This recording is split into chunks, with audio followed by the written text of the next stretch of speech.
The main parade in honor of the Russian Navy Day did not include any of the ships that the Ukrainian Armed Forces Command had announced were destroyed or damaged. Only 2 ships of the Black Sea Fleet took part in the celebration in St. Petersburg. We are talking about the corvette Mercury. Since this year, it has been performing tasks at the Russian base in Tartus, Syria, as well as the frigate Admiral Grigorovich. The naval parade in Sevastopol has not been held since 2022, and this year the parade in Kronstadt has also been cancelled. To be honest, I'm surprised that the Russians refused to hold the parade in Kronstadt. It was not that massive, but it included fairly large ships. Perhaps this is due to the fact that they simply do not exist anymore. Another possible reason is the economic component. It is already practically running out of steam.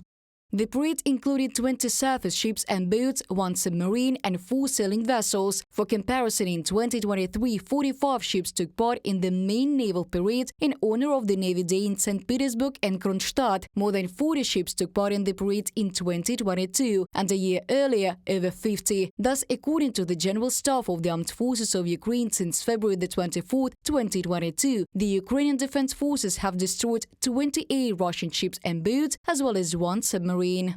Unfortunately, they did not organize a traditional parade in Sevastopol for us. We would really like it to take place, then we could join it. However, these would be sea drones. The picture would be, as they say in Russia, mind-blowing.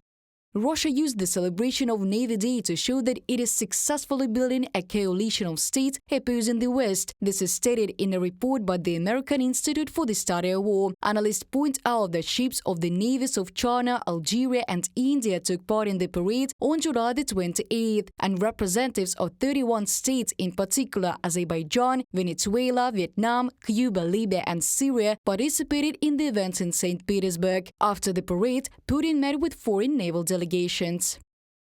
The fact that we did not see ships from civilized countries, those that support Ukraine, at this parade, this probably indicates that they invited those countries that, to one degree or another, well, if they do not support the policy of the current government of the Russian Federation and the dictator of Russia, they probably would not have taken part in such events. We see that the world is somewhat divided in relation to the fact of Russian aggression. Since the beginning of the large-scale war, Ukraine has managed to damage or destroy a number of ships of the Black Sea Fleet, based in temporarily occupied Crimea. Among them are the flagship of the Russian fleet, the cruiser Moskva, the newest corvette Sergei Kotov, large landing ships Saratov, Novocherkassk, Caesar Kunikov, several landing and patrol boats. Today, Russia has withdrawn most of its Black Sea Fleet from the occupied Crimea, but some ships still remain in the ports of the peninsula. We are talking about the ships that do not have weapons for combat operations. They are not being withdrawn to Novorossiysk, since there is simply no room for them there. Reported by Diana Kolesnik, Victoria Smirnova, UATV News.